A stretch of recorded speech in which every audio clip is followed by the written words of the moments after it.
Yes students, आज हम अपनी नेक्स्ट वीडियो के साथ हाजिर हुए हैं। क्लास 9 फिजिक्स चैप्टर आपका है force and laws of motion.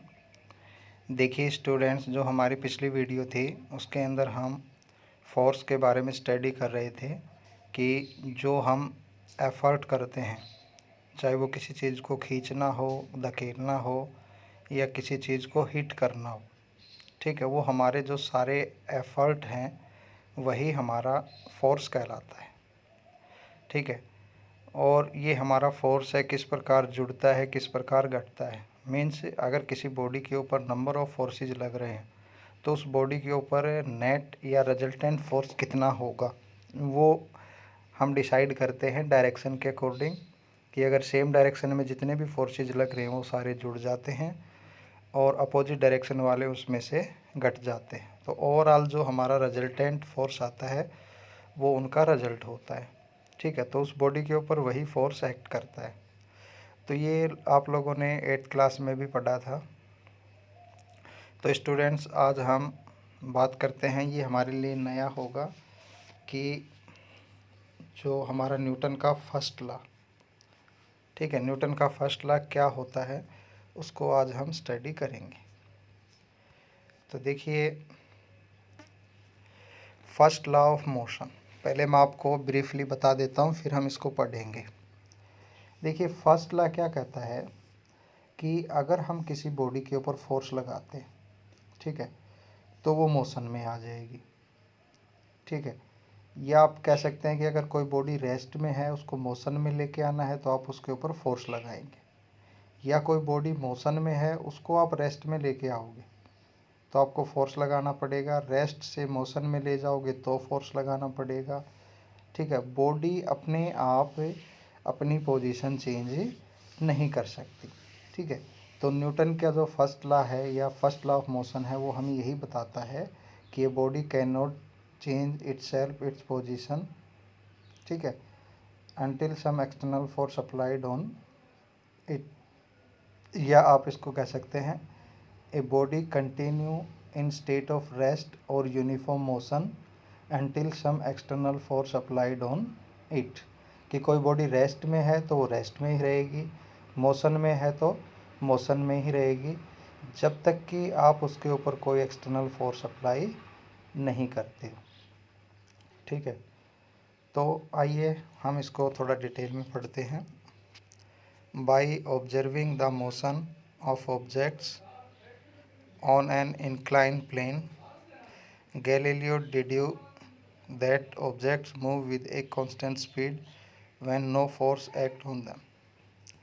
हमने मोशन में देखा कि ऑब्जेक्ट मोशन में है, ठीक है, किसी भी इंक्लाइन प्लेन के ऊपर, तो गैलीलियो है उसने डिड्यूस किया कि वो ऑब्जेक्ट है ना कांस्टेंट स्पीड से मूव करेगा।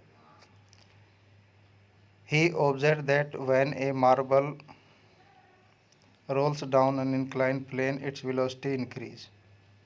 ठीक है, आप देखेंगे कि कोई हमारा जो मार्बल है, कोई फर्श है और कुछ इंक्लिनेशन से, तो आप जैसे ही बॉल को उस पर रोल करोगे तो उसकी वेलोसिटी बढ़ जाएगी।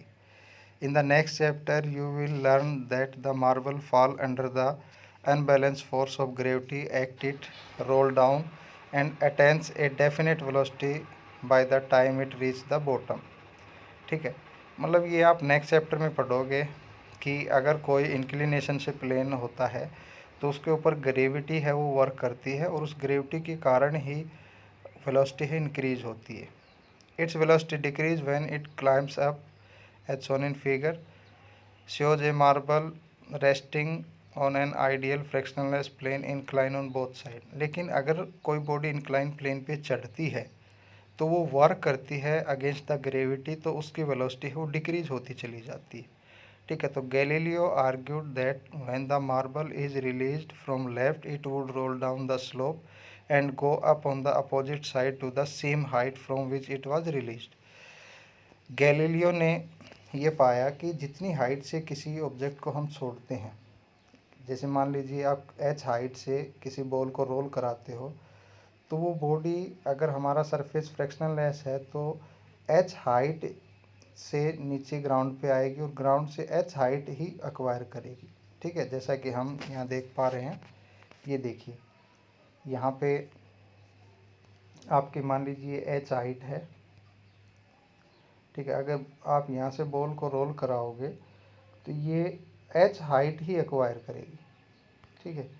जितनी हाइट से इसको आप रिलीज कर रहे हो उतनी ही हाइट है ये ऊपर जाएगी, ठीक है। ऐसा क्यों होता है, जब ये नीचे आएगी तो वेलोसिटी हमारी इंक्रीज होगी, और जब ये ऊपर जाएगी तो वेलोसिटी हमारी डिक्रीज होती चली जाएगी। जितने एक्सटेंड में बढ़ती है उतने ही अमाउंट में ये घटती है, ठीक है। तो गैलीलियो ने अपना ये एक्सपेरिमेंट किया कि किसी भी इंक्लाइन प्लेन से जितनी हाइट से किसी बॉल को रोल कराएंगे तो वैसा ही अगर इंक्लाइन प्लेन उसके सामने है तो वो उतनी ही हाइट है वो एक्वायर करेगा, ठीक है। तो इसमें हम यही कहते हैं।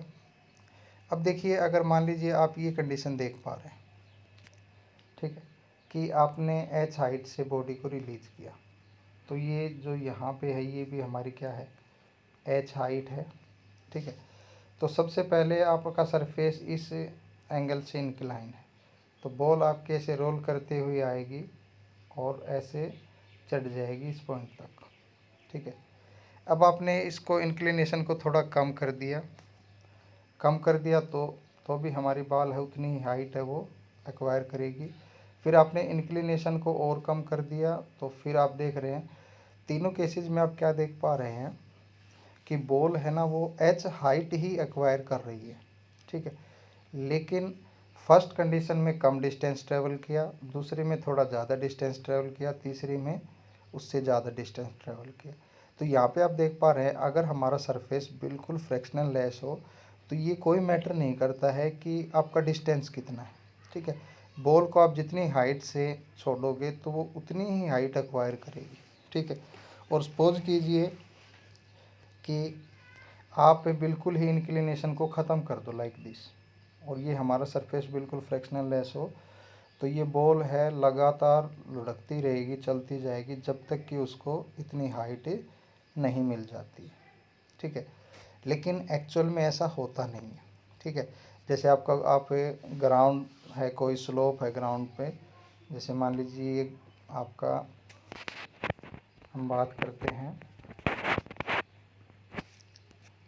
कि मान लीजिए आपका ये ग्राउंड है लाइक दिस, तो बॉल को आप यहाँ से छोड़ोगे तो बॉल आपकी कुछ दूरी पे जाके रुक जाएगी, जबकि होना ये चाहिए कि ये इतनी हाइट एक्वायर करके यहाँ पे रुकनी चाहिए, ठीक है। लेकिन ये पहले ही रुक जाएगी। ऐसा क्यों? क्योंकि कोई भी सरफेस है वो परफेक्टली स्मूथलेस नहीं होता, बिल्कुल स्मूथ नहीं होता है, उसमें कुछ ना कुछ एरर होता है, ठीक है, फ्रिक्शन होता है, और उस फ्रिक्शन की वजह से बॉल है उसका मोशन है वो कम होता चला जाता है, ठीक है। तो उसके बाद न्यूटन ने, गैलीलियो है उसके आइडियाज़ हैं उनको स्टडी किया, ठीक है, और उसने अपने बहुत ही फेमस, ठीक है, 3 फंडामेंटल लॉज दिए जो कि काफ़ी पॉपुलर हैं, मोशन को पढ़ने में हमारी काफ़ी हेल्प करते हैं, ठीक है।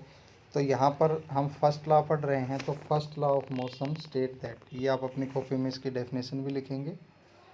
N object remains in a state of rest or of uniform motion in a straight line unless compelled to change that state by an applied force, ठीक है। कोई ऑब्जेक्ट है वो रेस्ट में है तो रेस्ट में ही रहेगा, और अगर यूनिफॉर्म मोशन में है किसी भी स्ट्रेट लाइन पाथ पर तो यूनिफॉर्म मोशन में ही रहेगा जब तक कि उसके ऊपर कोई एक्सटर्नल फोर्स अप्लाई नहीं करते हैं।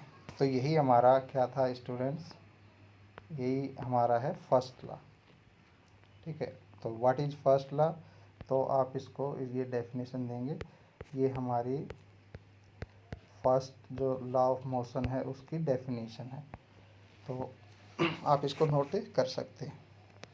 उसके बाद in other words all object resist a change in their state of motion in a qualitative way. The tendency of undisturbed object to stay at rest or to keep moving with the same velocity is called inertia.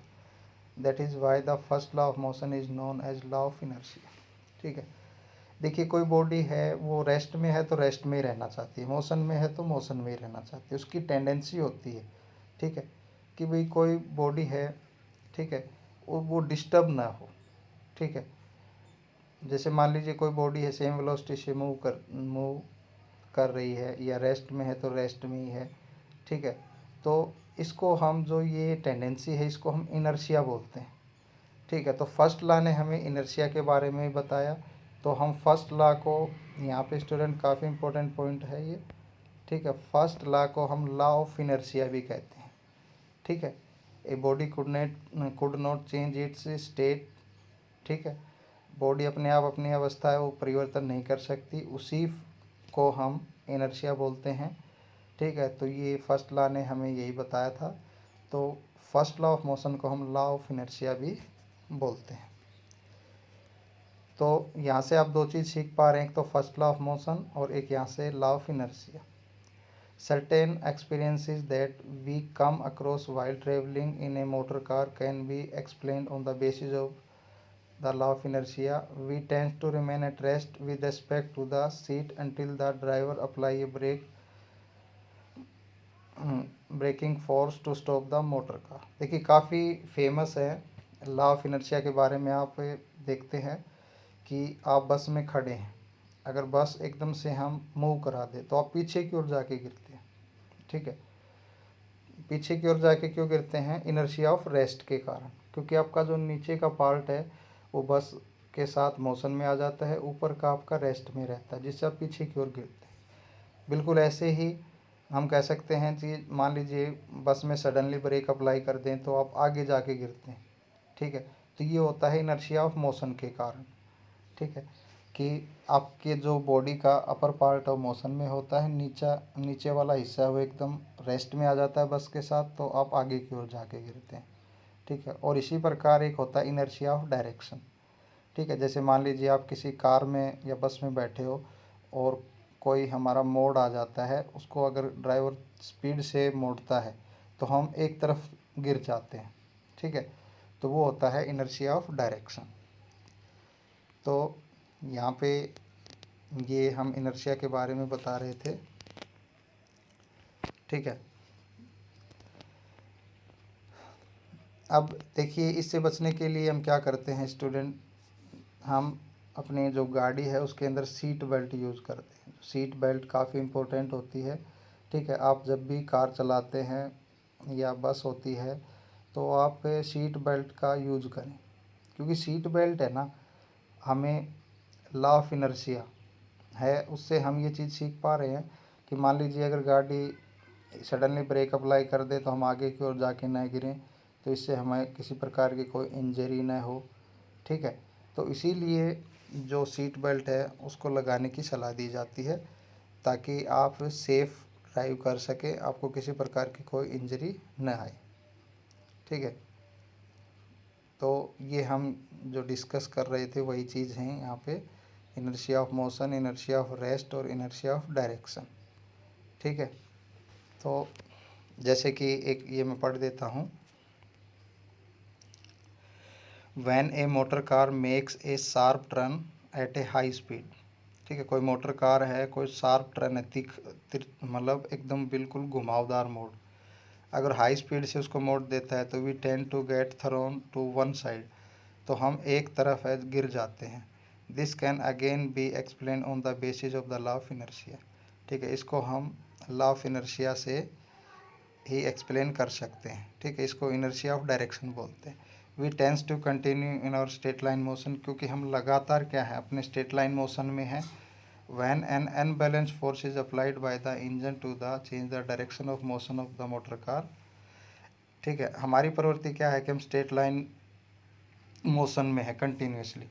अब जैसे ही engine है वो unbalance force लगाता है, जैसे ही direction change करता है तो हमारी टेंडेंसी क्या रहती है स्ट्रेट लाइन मूव करने की, ठीक है। तो वो स्लिप, जैसे ही वो एकदम से हमारे ऊपर अनबैलेंस फोर्स लगता है, we slip to one side of the seat due to the inertia of our body, तो हम सीट की एक तरफ जा गिरते हैं इनर्शिया, अपनी बॉडी के इनर्शिया के कारण।